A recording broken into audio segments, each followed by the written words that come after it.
Welcome to the 5 Reasons Sports Network here, the latest edition of the 5 Reasons Celtics podcast. We got me, your host, Bobby Krivitsky, joined by the legend himself, WEEI's Justin Turpin. Justin, how are we doing today? Bobby, I am always great when I get to talk hoops with you, so this is awesome. Always a banner day for me as well. Illustrious guest only. Justin takes the cake in that conversation. So we start with our reactions to what was a very challenging West Coast trip for the Celtics, at least more in terms of conference than geography. When you look at some of the locations, nonetheless, they've got to go through Minnesota and Houston on a back-to-back, then OKC. We all know what happened there. And that's really the one, Justin, we're going to lock in on. But they go 3-1 on this trip, capping it with a win against a Nuggets team missing Jokic and Gordon. What overall did you take away from this stretch?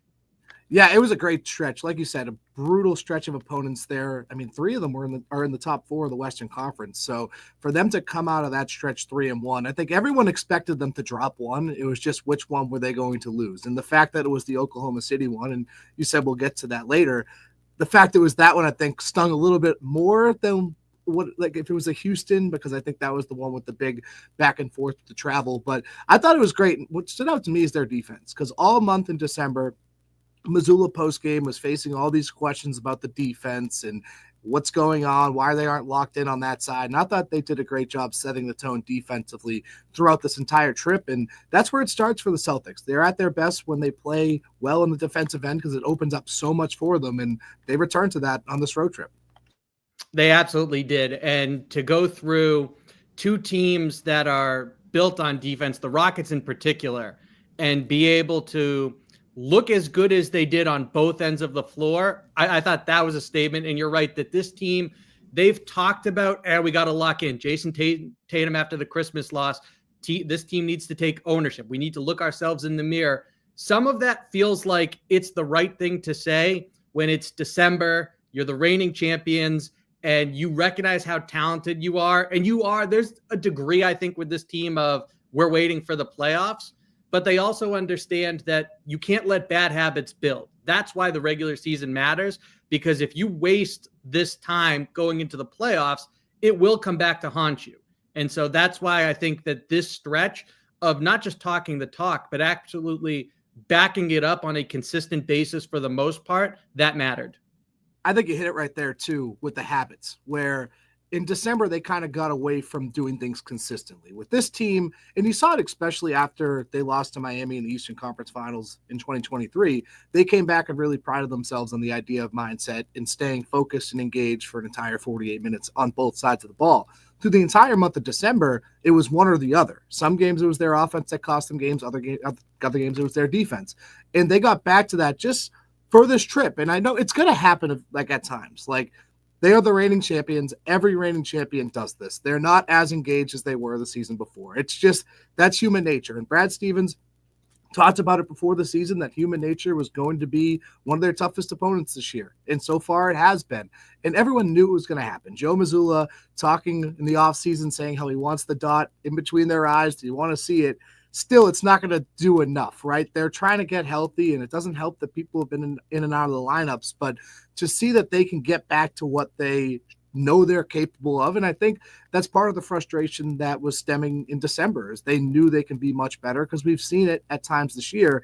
It was just a matter of mentally getting to that point, because, again, it's going to happen. It's inevitable. So I think that was also a big takeaway from this trip. And if you're going to pick a time for a dip, the holidays, December, it's kind of an ideal selection if it's going to happen, which it is. That's, like you said there, human nature. It comes with the territory, especially over such a long regular season. And, oh, by the way, context matters. The quote-unquote dip for the Celtics, still around the top of the league in most categories that you'll find. Certainly not three-point efficiency, but they did quite well in most categories, even with their play and their record dropping a bit. I mean, for any other team, most other teams, an 8-6 month is perfectly fine. They're not going to have a meeting about it before they go on a road trip to kick off the new year, especially when they win by 52 the game before they take off. Most teams aren't really built like that, but this team knows that they have another level that they just haven't reached yet. And I think they know they're getting there. They're starting to get more healthy. You're starting to get a little bit deeper into the season where they're like, all right, now it's time to lock in. We've kind of had our time to coast a little bit. Not saying they were, because they weren't every night, but at times they were coasting. And now they're realizing, all right, we got to lock in. And I think they're going to turn the corner on that. And I will say, too, part of the reason the whole December is being like kind of was blown up a little bit is because the losses were at home. And that was something that last year they really prided themselves on as well, is taking care of business at home. They made it a point to really show out for the fans and not lose at home. And a bunch of those losses came at home. So that definitely didn't help. Yeah, that definitely amplifies the noise, especially locally. And it's a perfect segue to the next topic that I want to get into quickly, which is home court advantage. I'm not giving the Celtics any sort of a crutch or an excuse if one of the reasons they go out is, even if it's a game 7 not on their floor, they've done that before and emerged victorious, like against the Miami Heat a few years ago.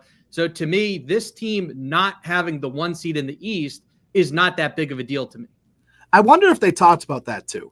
Like internally, very internally, the higher ups. Of course, they're not going to go out and try to not clinch the 1 seed, but they have to understand that that's a possibility. And so far, I mean, Brad Stevens has nailed it. Like, you look back at the beginning of the GM surveys and somebody picked the Cavaliers to win the East. You can't vote for your own team. Who was that individual? Brad Stevens. And look what they're doing. So they knew there was going to be threats and obviously a lot of movement in the Eastern Conference to try to compete with Boston. I wonder if they looked at it, was like, all right, if we don't get home court advantage, we're just fine. And you know, maybe it's a good thing, because last year the whole thing was that they weren't battle tested enough going in without home court advantage. And if they do win it all again, that certainly qualifies as battle tested, though they were last year too, but some people just don't understand that. Yeah, be fresh, be healthy, and be playing your best ball at that time going into the postseason. If not having the 1 seed and home court throughout is more fuel to the fire, then that's a positive that's maybe more beneficial than being first in the East, where, like you said, a lot of these December losses came at home, and sometimes they take playing on the Garden Parquet for granted in terms of what the end result will be. To flip it back to the road trip, originally I was going to make a segue about the Cavaliers. They maintain distance by beating the Thunder and go that way. Let's just get into it, Justin. That loss to OKC, what is your reaction from it, especially being further removed from Sunday?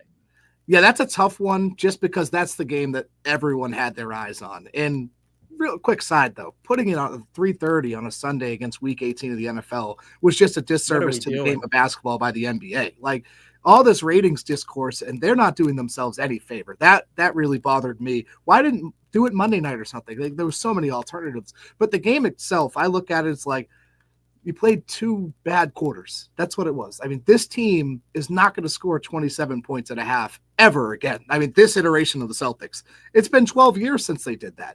Also, I think another underrated aspect, and you hit on it a little bit earlier, is just their 3-point shooting throughout the month.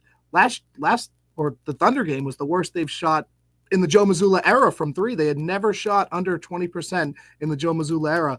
They did it against the Thunder. So there was a lot going on there, and everything I look at with this team is in the viewpoint of it's a 7-game series.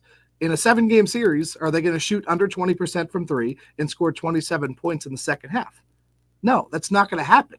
So I think certainly there's stuff to take away from that, and I thought that win said more about Oklahoma City than it did Boston, because it gave them a stage against – granted, they were on a 14-game win streak at the time and ended up going on a 15-game win streak. I think people understand what kind of team they are, but to do it against the reigning champs and the style they did and how uncomfortable they made them in the second half, I mean, that was a hell of a statement by Oklahoma City, but come the playoffs, things are going to be a little bit different. So for me, it's twofold, where the Celtics, it wasn't just how poorly they shot the ball from 3.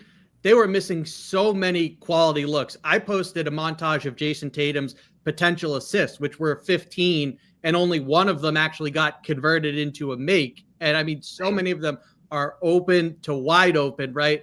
The other side of the conversation, Justin, and you can chime in on that bit of it as well, but the other side of it is, I thought in the second half, the Thunder and the way the game was being officiated brought out the worst in the Celtics, where they got distracted. I thought it took from their attention to detail. You see frustration with the lack of a call result in guys not getting to their proper spots, whether it's the corner or somewhere else they need to be, and what that does. And so to me, I thought they didn't handle the physicality of OKC well, and they were certainly a much more physical team in the second half. And also the officiating, again, it kind of took from their attention.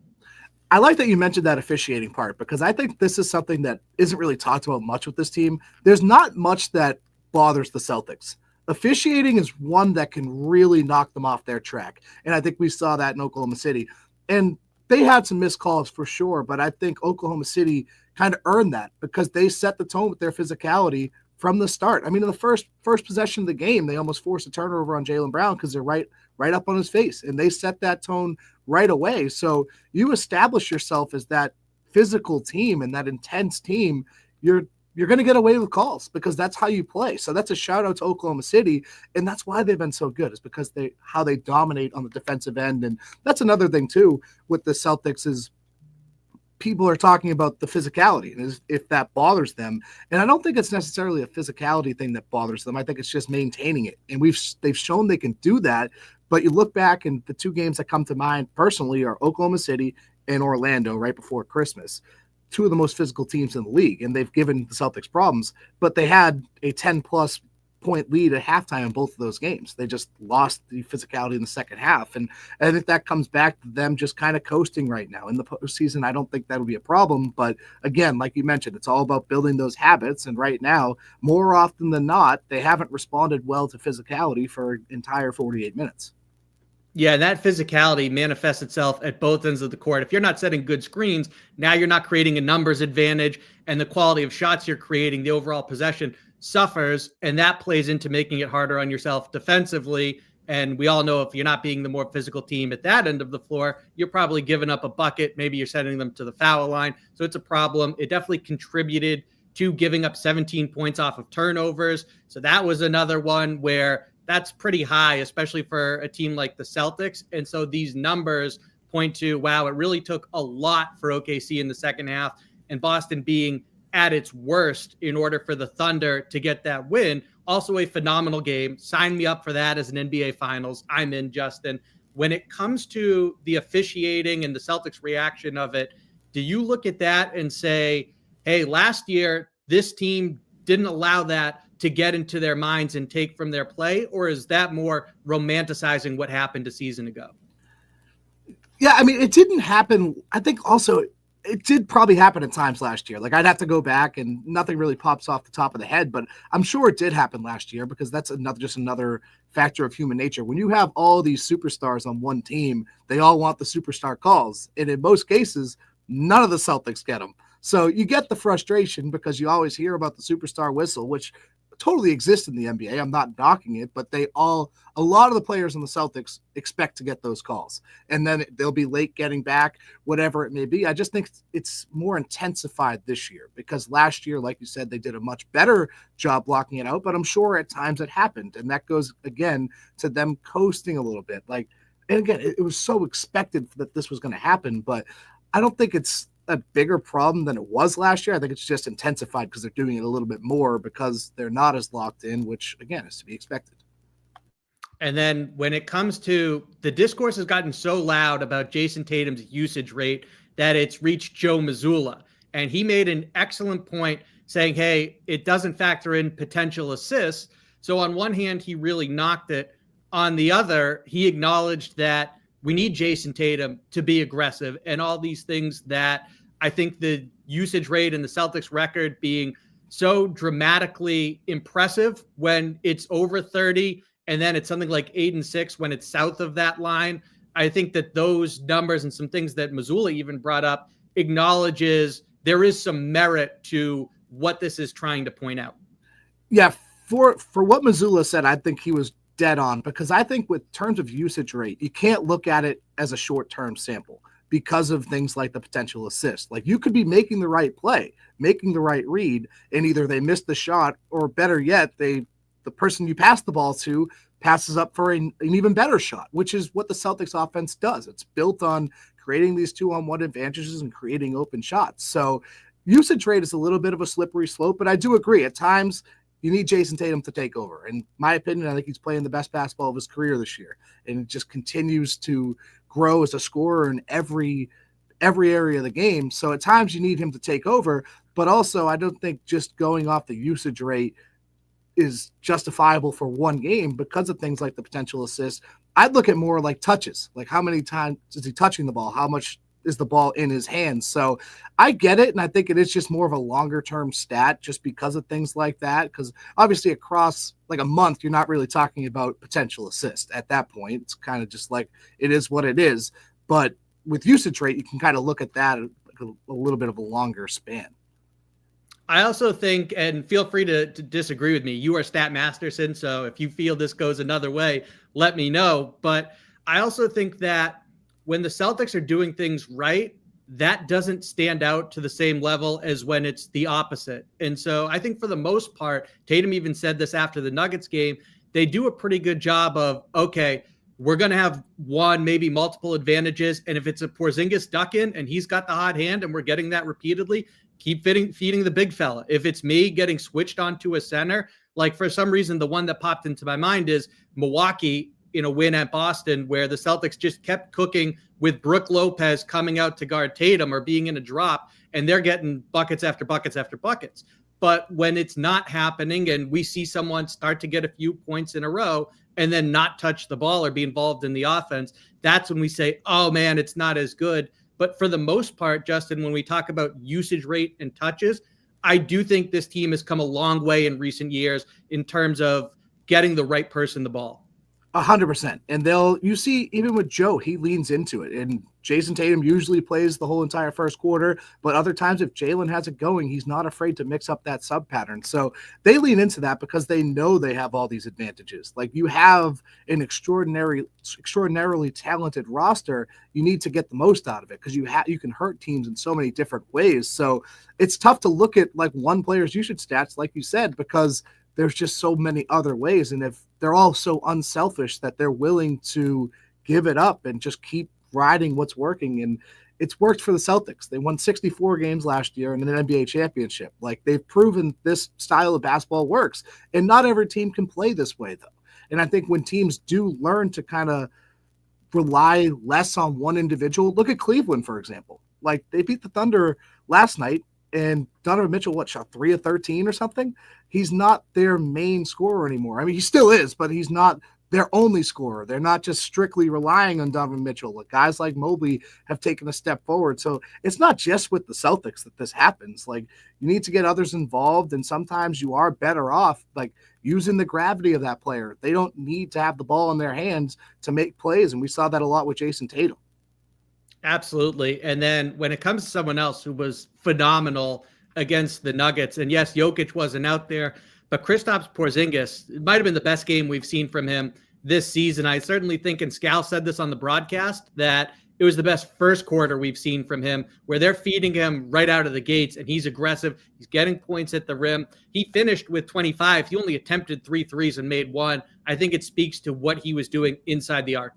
Yeah, they had just no size without Jokic and Porter Jr. And you saw that with the whole all the Celtics were getting downhill and scoring in the paint, and Kristaps really got that going. And you're just seeing him more comfortable. You're seeing him crash the glass harder, setting better screens. Like he's just more active. And I think that was just going to come with him getting acclimated, or reacclimated rather, from the injury. Like that's a big injury. And you go through all this rehabbing process over the offseason. You're traveling with the team because you just can't wait to get out there. One that really stuck out to me is just how bad he wanted to get out there was when they were in Brooklyn after the loss to Atlanta. Every time during a timeout, he'd go out and pick the ball up, pretend like he was shooting, because I don't think he's allowed to shoot when the teams are in a timeout, but he'd pretend to do so.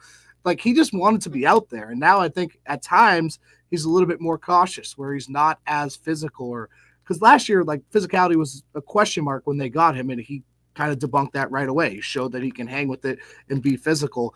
And now it's just him getting more comfortable and more reacclimated, and we're seeing that. So the more and more he plays, the better off they're going to be. And that doesn't even just go for Kristaps. Like that goes for guys like Jaylen Brown. Drew Holiday's really turned a corner since he came back, because he's just getting more and more comfortable. And basketball rhythm's just so important, and these guys being in and out of the lineup has really altered that. And I think Kristaps is kind of the gold standard of that.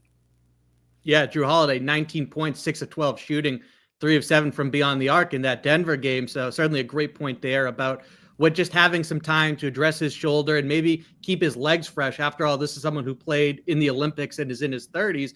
That clearly did him some good. When it comes to Porzingis, he said after the game that he's about 80 to 85% of the way back. And a lot of that has to do with just getting his legs under him and his stamina and conditioning, his wind, all of that. But man, that block on DeAndre Jordan, that is not a little fella that he was putting his body on the line against and coming out and winning that battle. I think that spoke volumes about where Porzingis is at physically and mentally. I couldn't believe a 36-year-old DeAndre Jordan tried to go up and dunk on Kristaps Porzingis. Like that was shocking to me. But you mentioned the conditioning and getting his legs under him. I think him doing this at altitude said a lot too about where he's at. Like that's a big part that the Celtics really didn't run from it.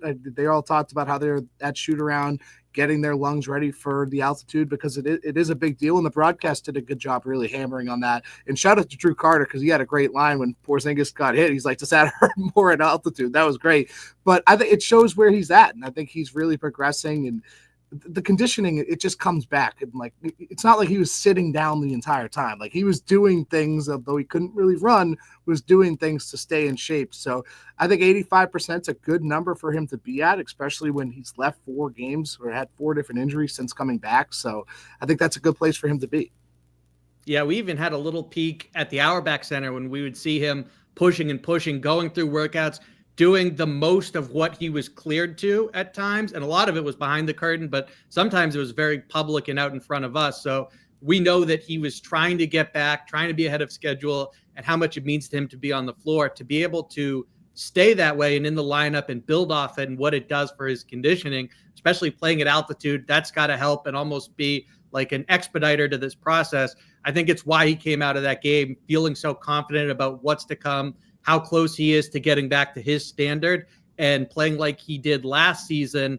The last topic we'll get you out on here, Terp, is when it comes to that second unit. Sam Hauser looked really good the other night in Denver, including the block.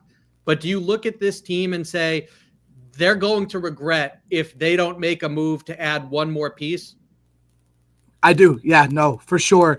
Just because when Sam or Peyton is off, there's just no bench scoring. They just have no scoring. And I kind of look at it and wonder if they regret not just eating the tax on Lonnie Walker, just to have that stability. And I know that's easy for me to sit here and say, oh, you should have just given him or paid the extra $10 million in taxes and brought him on because I'm not the one cutting the checks. But just that stability that you would have had in, he wouldn't have played every night. And I think that was known when he came here first. If he made the team, he was not going to play every night, and that's to be expected. But just to have a guy that can come off the bench and is a microwave scorer and can provide an offensive punch when guys like Pritchard or Hauser go cold is so important, especially with what Hauser's dealing with. Like that back injury has been bothering him all year. And to have somebody that and you can trust to come in and score, I think is important. So we'll see if they try to make a move at the deadline. Obviously, they're limited in what they can do. They're really only their trade pieces, Jaden Springer, so they're really handicapped there. But I wouldn't be surprised if they were to give Lonnie Walker a call if they really feel like it's that big of a deal and that they're worried about the bench scoring. But again, that's easy for me to sit here and say when I'm not cutting the checks. No, but you're right. I think that they could stand another upgrade. And I've waffled back and forth on this a bit. Like I've even said on this live stream that this is an opportunity to get more on-court development for a guy like Jordan Walsh and even Drew Peterson with what we've seen. But at the same time, these championship windows are fickle between the impending ownership sale, the more punitive nature of the collective bargaining agreement, and then you look at factors like Al Horford's age and Porzingis' health. And I think you've got to take every swing you can. And so between the second-round draft capital that they have and Springer's contract, I think they are going to look to make a move. I agree with you. I think it would be a mistake not to. And so to me, I look at Lonnie Walker specifically, and Mark Stein reported right before New Year's that, hey, this is the Celtics are one of the teams that Walker's drawing interest from right now. So maybe it is, we clear Springer's money off the books, we bring back Lonnie Walker. I would just caution that a streaky scorer in an inconsistent role where the touches aren't great, I don't know how that works out, especially in the playoffs, but maybe it ends up being to the Celtics' advantage. He was great for the Lakers a couple years ago in the postseason. Another name that I've been really intrigued by, I'll give you two of them actually. Javonte Green. There's familiarity. Him and Jayson Tatum are good friends. So I think the chemistry factor that they rightfully guard against, what he brings to the work environment, I think you can check that box off. And he's become a much better defender since leaving Boston, and in a small role where he's just asked to mostly hit shots off the catch. I think he can do that. And a bigger guy with a similar profile in a sense is Torrey Craig, who would add physicality and two-way play in a smaller role that he'd accept. Yeah, I do want to just real quick on your first comments on Lonnie Walker. I do want to be clear, like, just if they get Lonnie Walker, it's not like, oh, it's a guarantee. Like, oh, he's going to come in and average 15 off the bench. Like, not at all. You're 100% right. An inconsistent scorer and an inconsistent role is tough. But again, that familiarity. And I also think the same thing with Javonte Green. And I was actually right when you said it, I looked at his numbers because your mind immediately goes to the 3-point shooting. Because in Boston, wasn't a great 3-point shooter, shot under 30%. Like, that's not great. But you look at his last 2 years in the league, and granted very small sample sizes, shot 37 and 36. That's league average, a little bit above league average. So it would be a good fit. And obviously you mentioned the Jayson Tatum tie, and he would love to bring him in and have a chance for him to win. And obviously Brad Stevens coached him. So Brad Stevens knows what he's capable of and what he can do. So whoever it is, it's not going to be like a big home run, right? It's going to be someone that probably won't even play us on in the postseason. They're just there specifically for insurance, and that's what they did last year with Xavier Tillman, who did his job come the playoffs. When he was subbed in, he was a plus player, and everyone goes back to the corner three in Dallas in the finals. That's what they're looking for. They're not looking for someone to come in and just immediately crack the rotation, because no one they get at the trade deadline or in the buyout market is going to crack this rotation. The top 8 is the top 8. That's who's going to play in the postseason. But that doesn't mean you don't need it. So I think they are going to go out there because they need that stability, especially with the guys being in and out of the lineup. But I like the Javonte Green one. That's one I hadn't really thought about. I've been kind of always just going back to the Lonnie Walker, because that's someone that was in the building already this year. They clearly seem to like, because they tried to dump Jaden Springer before the season, possibly to bring Lonnie Walker in. So I think those two are the ones that I would kind of focus on the most now that you mentioned the Javonte Green. Torrey Craig would be fun as well. I just don't know if it's a great fit. Yeah, with Craig, we'll see. He was a name that I was monitoring last year and thought would work, and then he got injured. And I think that really played into, maybe it was always going to be Tillman. He made more sense. I remember asking Brad Stevens about their interest in adding another insurance policy, specifically up front behind Porzingis and Horford, and that ends up what they did along with Springer. You're exactly right, though. Can they strengthen the stay ready group? You're not joining that top 8. So if you can get someone who, especially feeding off the higher quality looks you get playing with a team as loaded as this and working off of guys like Tatum and Brown and Holiday and White, that person, if they can fill that role, and maybe it's not like Tillman did it in the finals on the road in a pressure, gotta have it moment. So hats off to him. Even if it's just in an earlier round, like an O'Shea Brissett type of deal, where he helps them go on a 20-0 run in the first half, a 7-0 stretch in the third quarter to help put the game away. So if someone can just fill that and augment the stay ready group, that's all they're looking for here. But I'm with you, Terp. I think that it's an opportunity in a window that's too fragile not to try and take advantage and upgrade right now. Give yourself one more piece. Yeah, and one more thing. You talked about the internal development. That is crucial, and that's why I think they're giving guys like Drew Peterson looks. I think Jordan Walsh as well. He's also on a standard contract, so you're going to give him looks. But you're not going to do that. You're not going to mess around with that come the postseason. You're not going to insert guys in just for the sake of trying to develop them. Oh, they played big, high-pressure minutes in the postseason. That's not what's going to happen. And granted, like I said, in the top 8, the top 8 is the top 8. That's who's going to play in the postseason. But you want somebody that could come in and potentially contribute, because Drew Peterson, unless they transfer his contract, he wouldn't, or convert his contract, he wouldn't even be eligible. And I could see that happening. I could certainly see him kind of having like what Mias Cater did, like, because he could get poached otherwise, because he's shown some flashes. Justin, we'll get you out on this. The floor is yours to promote any work. You keep the lights on at WEEI and wear many hats for them. So anything you got for us, let us know. Yeah, absolutely. You can read my work at WEEI.com. Follow me on Twitter at Justin M. Turpin. And every Wednesday on the Jones and Keefe program here at WEEI, 11 or 12 o'clock now, 12 o'clock. He is Stat Masterson and the best three-point shooter on the Celtics beat. So be sure to check out his work and everything he does for WEEI. Justin, appreciate you joining us. Anytime, Bobby. Thanks for having me. Absolutely. And that wraps up this edition of 5 Reasons Celtics right here on the 5 Reasons Sports Network.